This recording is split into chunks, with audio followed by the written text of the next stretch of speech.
ഈ ലോകത്തിന്റെ സകലമാന അനീതികളെയും ചോദ്യം ചെയ്തുകൊണ്ട് പുണ്യ റസൂല് പറയുകയാണ്, ലൈസ ലീ ബിനിൽ ബൈളാഇ ഫളലുൻ അലാ ഇബ്നിസ് സൗദാഇ ഇല്ലാ ബിത്തഖ്വാ.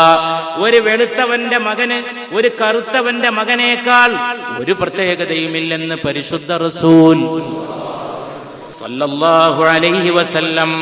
അത് റസൂലുള്ള പറയണത്, ഒരാള് മറ്റൊരാളുടെ മകനെ ഇബ്നു സൗദാ എന്ന് വിളിക്കുന്നത് നബി കേട്ടു. കറുത്തവന്റെ മോനെ. ഇത്രയുള്ള ലോകം. ലോകത്തിന്റെ അകത്ത് കുടിലമായ വംശീയതയാണ്, കുടിലമായ വർഗീയത, വംശീയത, ഫാഷിസം. അത് മാത്രമല്ല, ഫാഷിസം, പല രീതിയിലുള്ള വംശീയ വിരോധങ്ങൾ, മുൻവിധികൾ, അത് ആളുകളെ ഭരിച്ചോണ്ടിരിക്കുന്നു.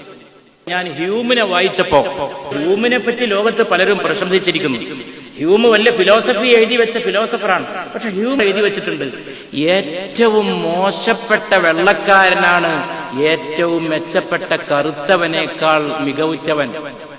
ലോകത്തിന് ദർശനം പഠിപ്പിക്കുന്ന ഫിലോസഫറുടെ വാക്കാണത്. ഇതൊക്കെ ചെറുപ്പക്കാർ മനസ്സിലാക്കണം. ലോകത്തെ ഏറ്റവും വലിയ ഫിലോസഫറാണ് അരിസ്റ്റോട്ടിൽ. സ്ത്രീകൾക്ക് ആത്മാവില്ല എന്നായിരുന്നു അരിസ്റ്റോട്ടലിന്റെ അഭിപ്രായം. സ്ത്രീകൾക്ക് പുരുഷന്മാരുടെ അത്ര പല്ലില്ല എന്നും അരിസ്റ്റോട്ടിൽ എഴുതി വെച്ചിട്ടുണ്ട്. ഖുർആൻ ഏറ്റവും വലിയ യുക്തിയാണ് പഠിപ്പിക്കുന്നത്. പരിശുദ്ധ റസൂലിന്റെ പുത്രൻ ഇബ്രാഹിം നിര്യാണമായ ദിവസമാണ് സൂര്യഗ്രഹണം ഉണ്ടാകുന്നത്. ആളുകൾ പരസ്പരം അടക്കം പറയാൻ തുടങ്ങി. നബിയുടെ മകന്റെ നിര്യാണത്തിൽ പ്രകൃതി ദുഃഖിക്കുന്നു സല്ലല്ലാഹു അലൈഹി വസല്ലം. കണ്ടില്ലേ ഗ്രഹണം? നബിയുടെ അന്നത്തെ ഏക മകൻ ഇബ്രാഹിം. മുലകുടിയുടെ സമയത്താണ് ഇബ്രാഹിം നിര്യാണമായത്. നബിക്ക് വലിയ ഇഷ്ടമായിരുന്നു.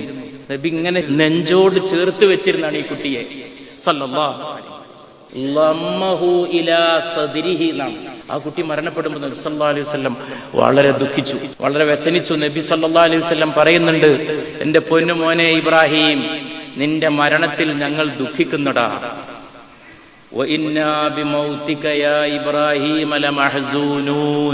ഒരു ദൈവദൂതന്റെ വാക്കാണത്.